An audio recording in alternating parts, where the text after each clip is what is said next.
On March 20, 2025, former President Donald Trump rescinded a controversial executive order. This order had targeted the prominent law firm Paul, Weiss, Rifkind, Wharton Garrison LLP, also known as Paul Weiss. The rescission followed an agreement between Trump and the firm. This deal involved a significant commitment from Paul Weiss. They agreed to provide $40 million in pro bono legal services. These services would support policies favored by the Trump administration. The withdrawal of the executive order marked the end of a tense standoff. It also signaled the potential for a more amicable relationship between Trump and the firm. However, the agreement itself raised eyebrows. Many questioned the implications of such a deal. This was especially true regarding the nature of the pro bono work and the precedent it set for corporate engagement with the former president. The executive order, issued weeks prior, sent shockwaves through the legal community. It threatened severe consequences for Paul Weiss and its attorneys. These included the potential suspension of security clearances and the termination of federal contracts. The order stemmed from Trump's long-held grievances against the firm. These grievances centered around the work of a former partner, Mark Pomerantz. Pomerantz had been involved in investigations into Trump's finances before his presidency. Trump viewed this as a personal attack and held the entire firm responsible. This situation highlighted Trump's tendency to view any perceived slight as an attack requiring retaliation.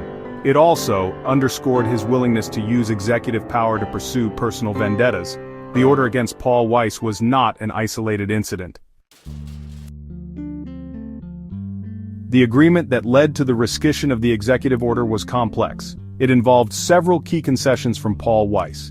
The most notable was the commitment to provide $40 million in pro bono legal services. The specifics of these services remain somewhat opaque.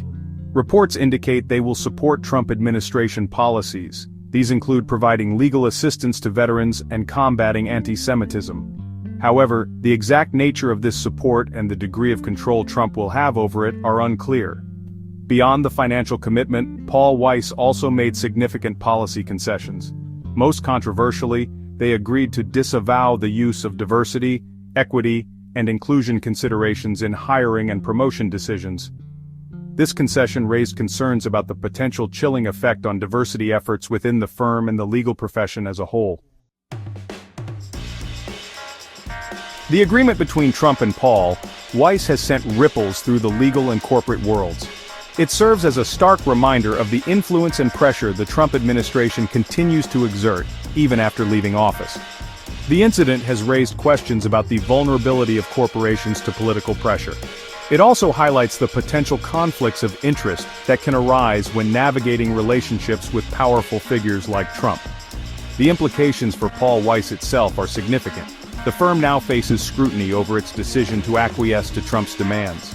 Questions remain about the long-term impact on the firm's reputation, its ability to attract and retain talent, and its commitment to DEI principles. The agreement serves as a cautionary tale about the compromises companies may feel compelled to make in the face of political pressure. It also underscores the complex ethical and legal dilemmas businesses face in an increasingly polarized political environment.